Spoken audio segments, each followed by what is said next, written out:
You guys already know who Deku is, the kid that inherits the power from the #1 hero, Almight. But what if he was Isekai-ed into the Pokemon universe? And what kind of Pokemon would he use? How's it going, guys? Foul Plays here. Today we're going to be discussing the potential Pokemon team of Izuku Midoriya, otherwise known as Deku.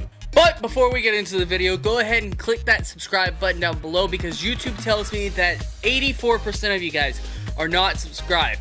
And while you're down there, go ahead and click the all notifications button so you don't miss out on any of my videos coming up in the near future. We got a bunch of fun stuff planned. And also go ahead and click the like button because it does show a lot of your support.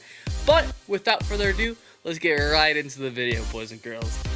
Now, before we get into this, we gotta establish that we are going to go into spoiler territory. Yes, that means that if you are not caught up to the manga, get the fuck out of this video. Go read the manga. What the fuck are you doing with your life? Go read that shit, okay?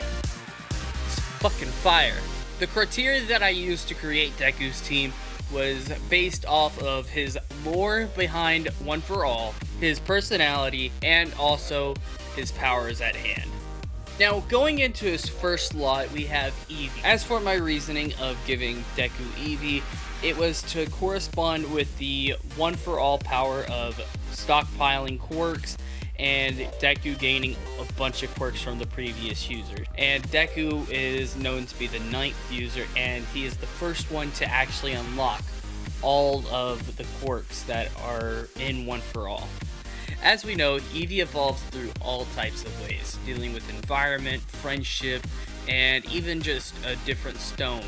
The reason why I correlate these two together is because there are 9 evolution patterns, and the 9 evolution patterns mixed in with the 9 previous users of One For All, we get a good combinations, unless magically there becomes a 10th evolution or a 10th holder, God forbid.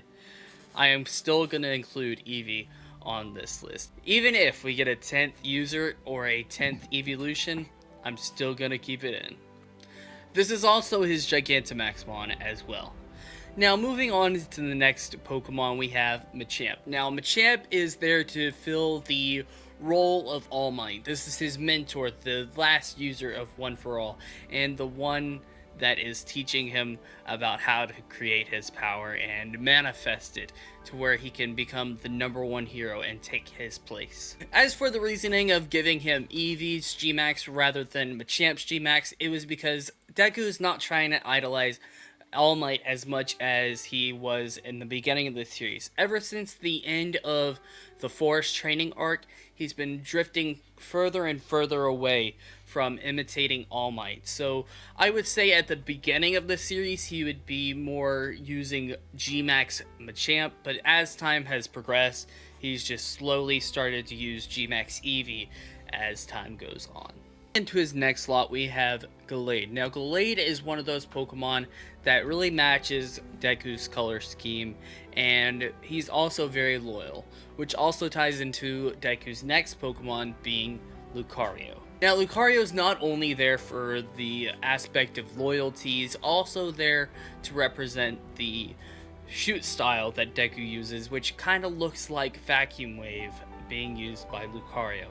Now, Lucario also represents Deku's emotional side, as Lucario's known to read aura, which also relates to emotions, and Deku's known to understand the emotions of everybody around them and has a very close relationship with everybody and kind of feeds off of their emotions and all of that. But this Pokemon is able to Mega Evolve, which when he's in his Mega Evolution state, he is supposed to represent Deku going all out, as seen in the Heroes Rising movie and also in the fight against Overhaul, where he used Aerie to basically go all out and use all of One For All's power without drawback.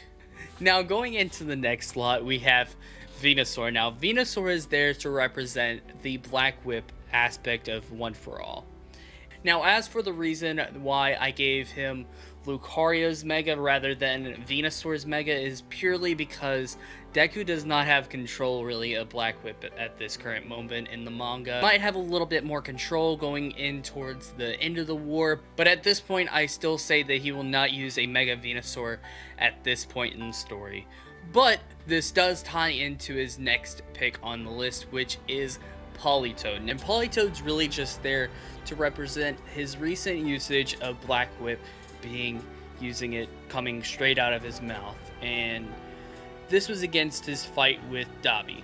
In this, he's imitating Tsuyu, one of his fellow classmates, in her use of using her tongue in combat, and this is really just a great way to show Deku's power and how much he's trained.